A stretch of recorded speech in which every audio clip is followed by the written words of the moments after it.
short and sweet memory එකක් දෙන්නම් ආයෙමත්. 6 වෙනි කාණ්ඩයේ 3 වෙනි ආවර්තයේ ඇත්තටම ඉන්න මූලද්‍රව්‍ය කවුද කියලා.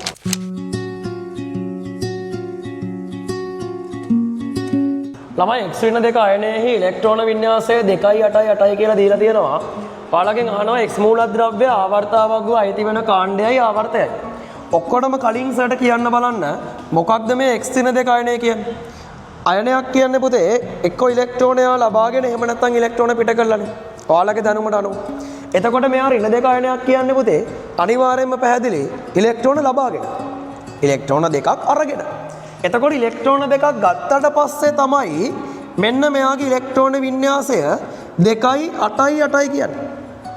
මේ කාගේ වින්‍යාසයද? ඔයාලා දන්නවනේ. මේ ආගන්ගේ වින්‍යාසය අරන් තියෙන්නේ. මොකද ආගන් කියලා කියන්නේ 2.8.8 කෙනෙක්. එතකොට මෙයා ඇත්තටම ඍණ දෙක වෙලා තියෙන්නේ පිටින් ඉලෙක්ට්‍රෝන දෙකක් ගත්ත නිසා.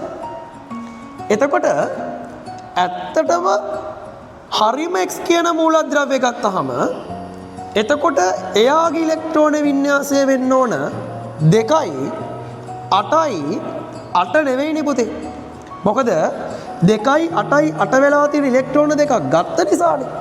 ඇත්තටම x කියන කෙනා ගත්තහම එයාගේ සංයුජතා කවච එහෙම නැත්නම් අවසන් ශක්ති මට්ටමේ මේ ඉලෙක්ට්‍රෝන 8න් 1.8.6 කියලා. ගත්ත ඉලෙක්ට්‍රෝන දෙක අපි අයින් කරා. ඉස්සෙල්ලා මම 2 කියලා ලිව්වේ 2 නෙවෙයි 8න් 2ක් අඩු කරාම 6යි. එතකොට දැන් x කියන කෙනාගේ ඉලෙක්ට්‍රෝන වින්‍යාසය 2.8.6යි. දැන් මට කියන්න බලන්න අපිට කාණ්ඩයයි ආවර්තයයි කියන්න පුළුවන් නේද?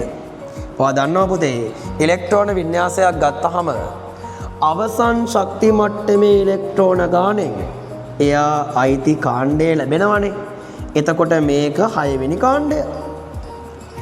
ශක්ති මට්ටම් සංඛ්‍යාවෙන් එයා අයිති ආවර්තය ලැබෙනවනේ. ශක්ති මට්ටම් 1යි, ශක්ති මට්ටම් 2යි, ශක්ති මට්ටම් 3යි.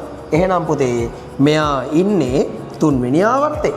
එහෙනම් කියන්න බලන්න x කියන මූලද්‍රව්‍ය ඉන්නේ 6 වෙනි කාණ්ඩයේ 3 වෙනි ආවර්තය. මම හිතනවා කිසිම ගණනක් නැතුව පැහැදිලි. ඕන්න නිකන් short and sweet memory එකක් දෙන්නම් ආයෙමත්. ඍණ දෙක කියලා කියන්නේ පුතේ ඉලෙක්ට්‍රෝන දෙකක් අරගෙන එතකොට එයාගේ ඉලෙක්ට්‍රෝන වින්‍යාසය ගෙඩි පිටින් දීලා 2.8.8යි. එතකොට ඍණ දෙක ඉලෙක්ට්‍රෝන දෙකක් අරගෙන නම් x කියන කෙනා ගත්තාම අපි ගත්ත ඉලෙක්ට්‍රෝන දෙක අඩු කරන්න ඕනේ. 8න් 2 අඩු කරාම 6යි. දැන් x කියන කෙනාගේ ඉලෙක්ට්‍රෝන වින්‍යාසය 2.8යි 6යි. වැඩේ ගොඩ අවසාන ශක්ති මට්ටමේ ඉලෙක්ට්‍රෝන ගානෙන් කාණ්ඩය 6 වෙනි කාණ්ඩය, ශක්ති මට්ටම් ගානෙන් ආවර්තය. මෙයා 6 වෙනි කාණ්ඩේ 3 වෙනි ආවර්තය කෙනෙක්. නිකමට කල්පනා කරලා බලන්න